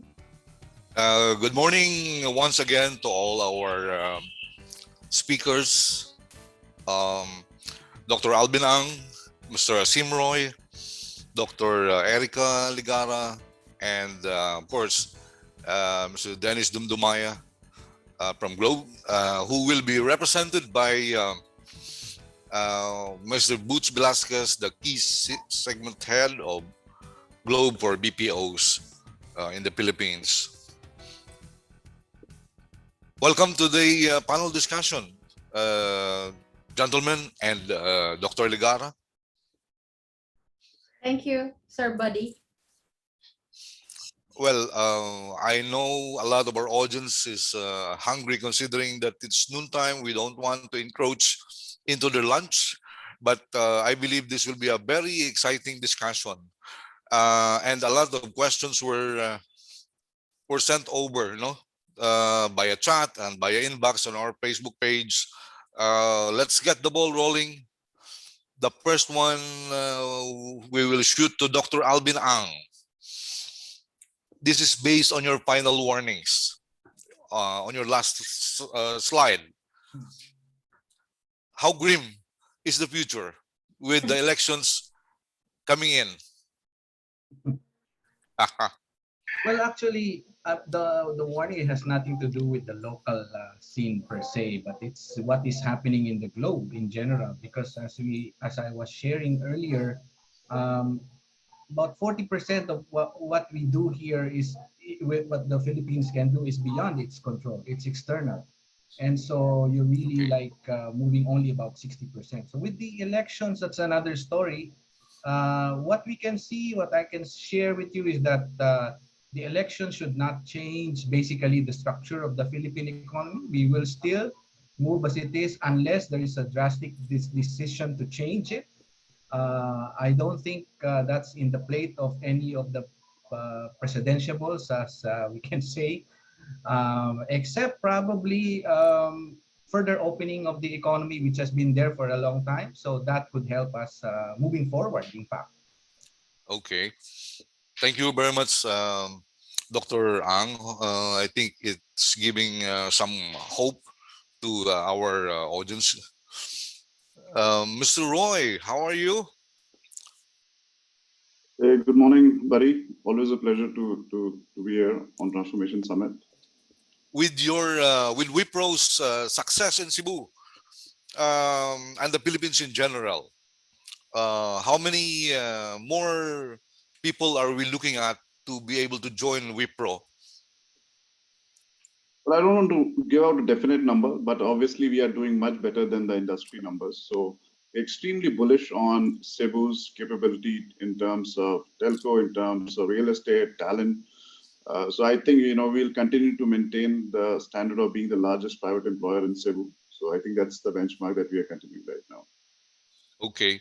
With your benchmark, I believe more FDIs are expected here. What do you think?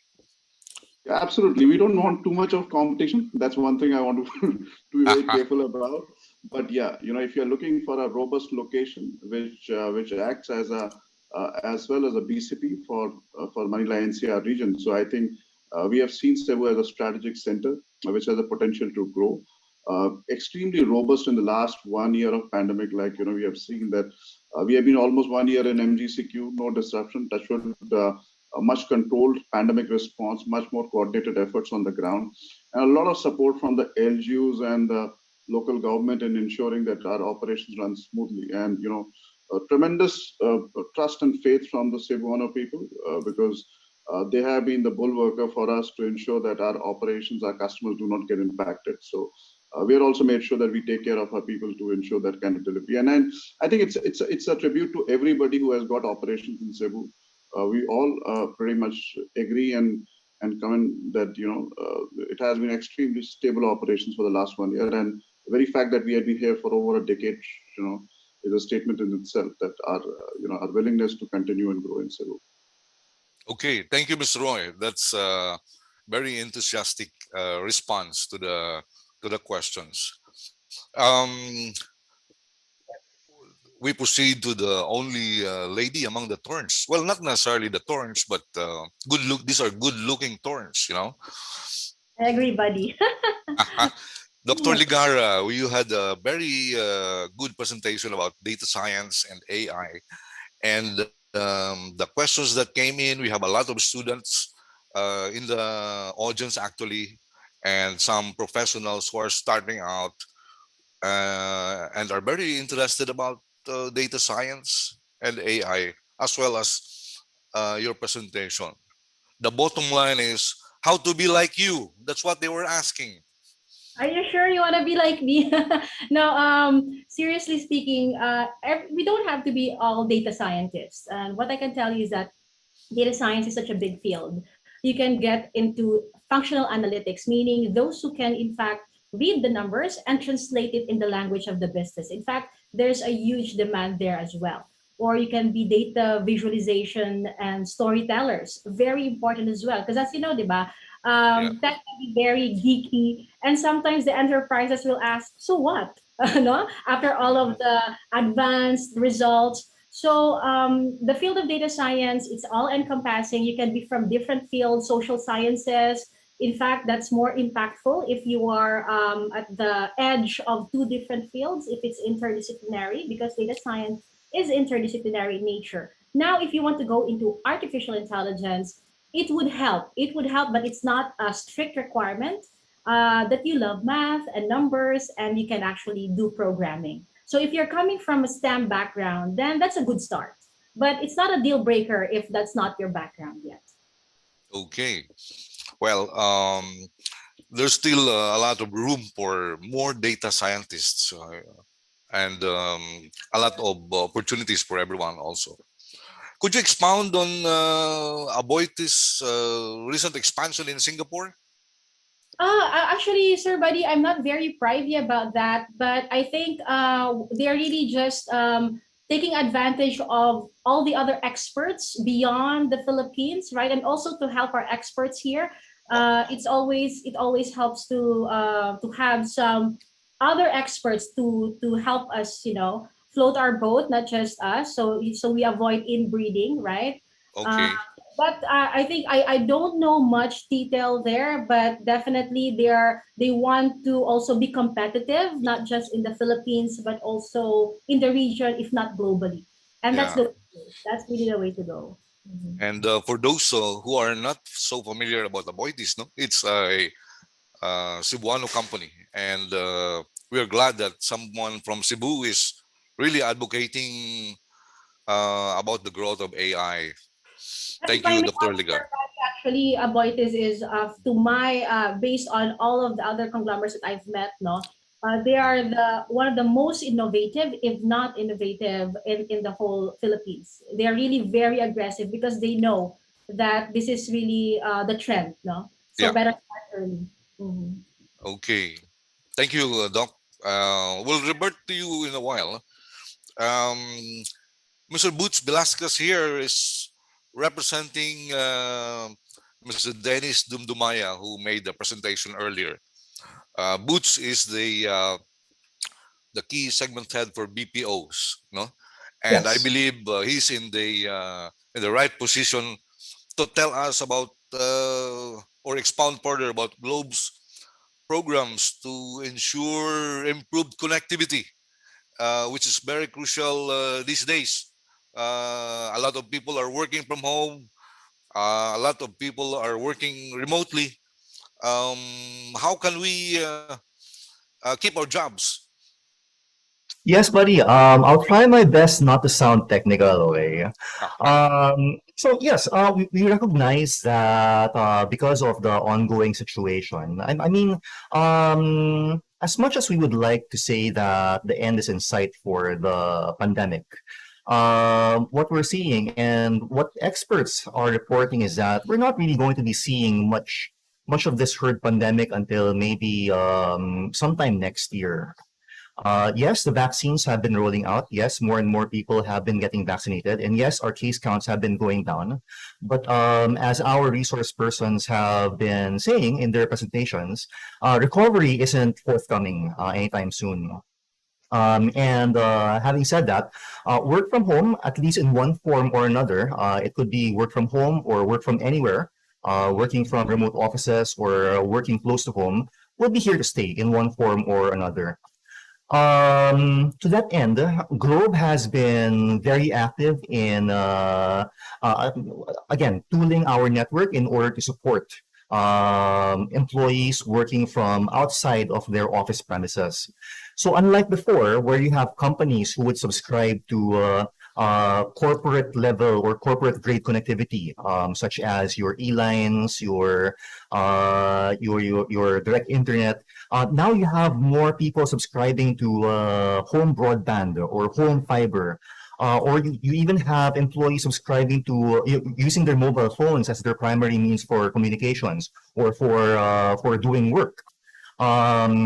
So in Cebu, we have been building more cell sites. We have been rolling out more fiber connectivity. We do have our 5-year plan or 5-year rollout plan for the rest of Vismin, as well as nationally. We have that. We committed to invest 70 billion pesos this 2021 in improving our network. And every year, our commitment to invest more is there. Every year, it's really rolling back our revenues into more investments into improving our network. On top of that, specifically for the IT BPO industry, we follow closely the next wave cities that the different organizations, the different BPO organizations in the Philippines identify. And as much as possible, we try to align our build-out plans against those next wave cities as well. So that as soon as or even before the BPOs tap those next wave cities, we know that Globe is ready to be able to service the BPOs in that city or in that location. Okay. Thank you, Boots. That's a good thing for us to see ahead, no? Yep. For Hey, Dr. buddy, Yep, I have a Mr. question. Roy. I have a question for Butch. So Butch, Yep. your team keeps us extremely engaged. I think telco is something pretty much part and parcel, of our life now in the last 1 year. So I know you had some impressive numbers, more than 601, new sites, some 85,000 plus connections in the last 1 year, which I'm told. When can we start seeing 5G on our cell phones? Good Soon. question. Soon. I'm not. Well, I'm not involved in that 5G project. That's a different department who's handling it. But as of the latest tally, I believe that I think we've started. Majority of NCR is already on 5G. I just don't know what the roadmap is for the rest of Visayas and Mindanao. But very soon. So, thank you. Yeah, we'll keep Thank the you. hope alive. I think that's one thing that we really want to ensure, that it's there for our folks in Cebu and for a larger work from home enablement. I think given the fact that many of our employees and in the BPO sector, they do not necessarily work out of a place where they did have a fixed fiber line. So that's why data cards become a lifeline for a lot of work that the folks do. So I think any movement on that would be a force multiplier for our capabilities in Cebu. Definitely. Thank you, Asim. That's a very enlightening question, because we're looking at a lot of 5G advertisements now, and well, some connectivity, it could be, we don't know how soon, no? But anyway, somebody wants to ask Dr. Alvin Ang, what's your peso outlook within the next 3 to 6 months, considering all the forecasts that you presented? That's a very tough question to answer. I actually answered that question directly, but I'll try to answer it in a very general sense. The peso is like any other, how to say, economic outcomes. They are valuations, right, based on supply and demand. So as you can see, as I explained, the default structure of our economy is that we import a lot. So definitely, the pressure is always for our peso to depreciate. The question is, the past, the 1.5 years of the pandemic, we did not see the peso depreciating because there was less demand. There was less import. So that was the reason for that. Now that the economy is going back, so that is what you are seeing. The peso is weakening because that's a sign that there are economic activities happening. Yeah. To what extent? Well, it's very difficult to say if there's a bottom, but you can really see that what the central bank is going to do is balancing, right? Because remember, if the peso depreciates, be allowed to depreciate so much, we also import things, and so the imported products becomes expensive. So it affects our consumer items, particularly oil in particular, which is the lifeblood of many of our activities. So at current range, probably it will trade around 50 to 50, flat to 50-50. It might test 51 going into the end of the third quarter, but as you see, the fourth quarter again is a time for many of the OFW sending more peso, sending more foreign remittances, so that could temper that. So that's why we see about 50 is the range. Wow. So we're going to see more depreciation probably with the economy improving. No? So somebody was asking from the audience, and this could be answered by any of our guests. What are the primary challenges being experienced by most companies right now? Maybe you can speak on behalf of your company, and what can be done to accelerate its adoption to data transformation. Maybe I can start. Yeah, Yeah, Boots, yeah, please. we've had a lot of experience in providing guidance to companies starting their own transformation. So from our experience in assisting companies in starting their own digital transformation, we see three big challenges that a lot of them try to overcome at the outset. No? The first one is not knowing where to start. Especially for big companies, you have multiple departments who want to accomplish multiple things, and what happens is that they have a checklist, and they don't know where to start on that checklist. They have a lot of what they call business user requirements, and they don't know how. It's just a consolidation of all the problems. And so first, you have to figure out where do you want to start really. The second problem or the second challenge that we saw with the companies that we've assisted is that for a lot of them, it's an initiative by a department or a small group without the company, and they don't have executive level support. And it's very important to have the support of your executives for every transformation, because unless you have support from the higher ups, it's very difficult to get the ball rolling to implement a sweeping change within the organization. That's the second. And then finally, and perhaps this is the biggest challenge, focusing on the technology instead of focusing on the objective. A lot of companies, when we engage with them, they have a technology or a product in mind already without really thinking of how it addresses their objective. They're in love with the technology. They don't really consider, okay, is this really the right technology for my problem? So those are the three typical challenges that we encounter when we engage with our customers. Okay, thank you, Boots. Mr. Roy, would you like to share something on behalf of Wipro? Yeah, so I kind of agree with what Butch mentioned, but I look at two parts to it. One is obviously, we're talking about data, so and that touches my, my topic that data is all about having great connectivity. So I think connectivity will become an extremely important part. The more we invest, the better networks we have. It's one.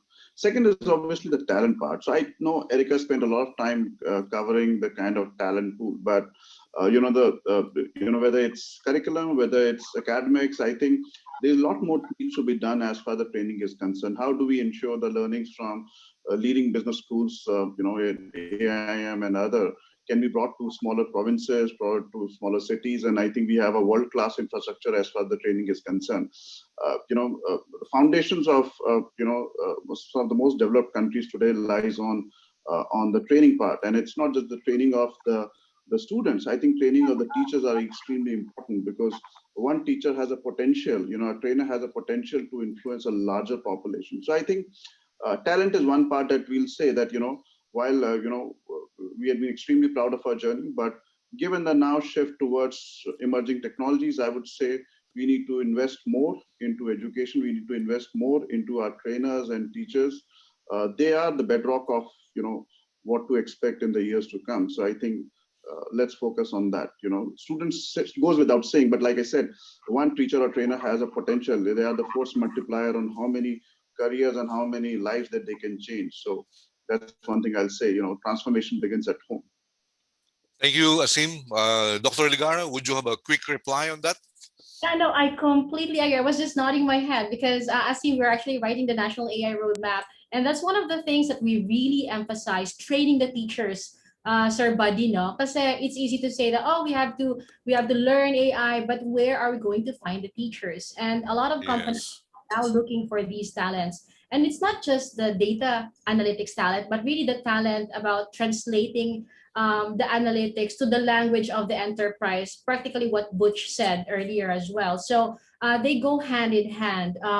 Many of our trained analysts don't really speak the language of the business. They're focused on the tech, on the Yeah. data.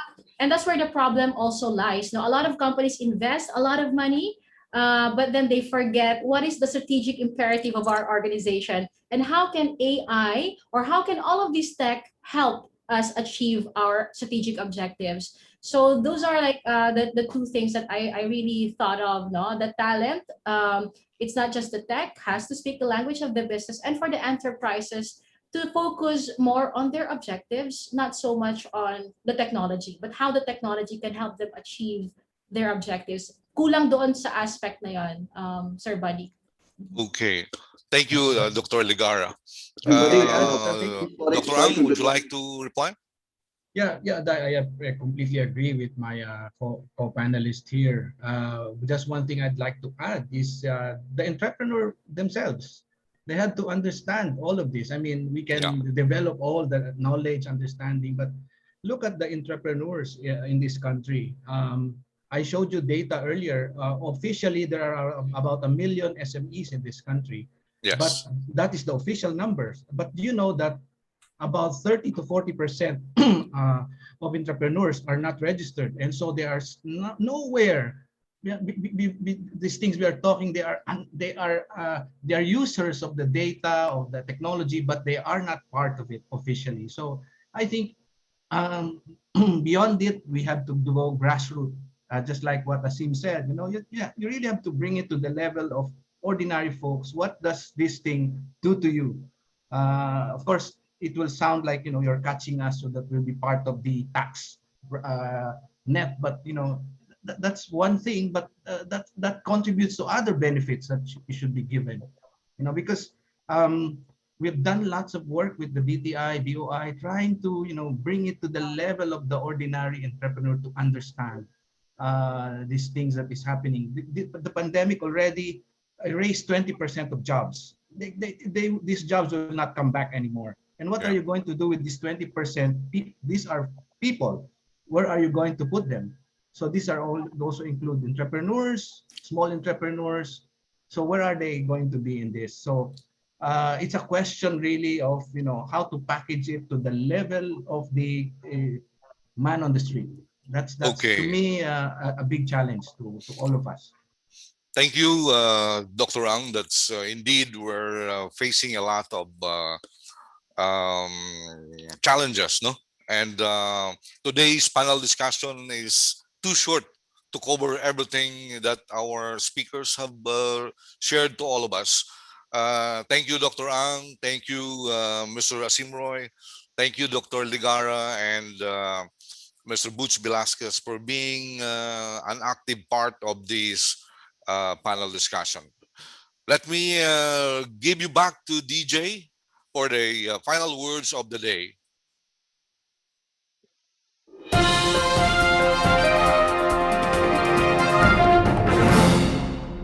Thank you, Buddy, and our panelists. And it's been a great morning of conversation about the next level play.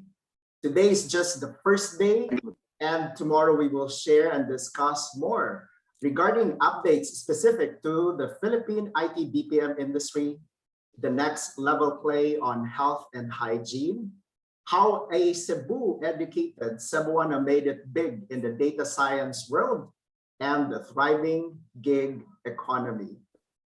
Once again, my name is DJ. I'm the chair of this year's conference, and in behalf of the chairman and board of trustees of CIB.O, thank you for your participation and engagement, and see you tomorrow at 10:30 in the morning for the second day of the 2021 Transformation Summit. Good afternoon.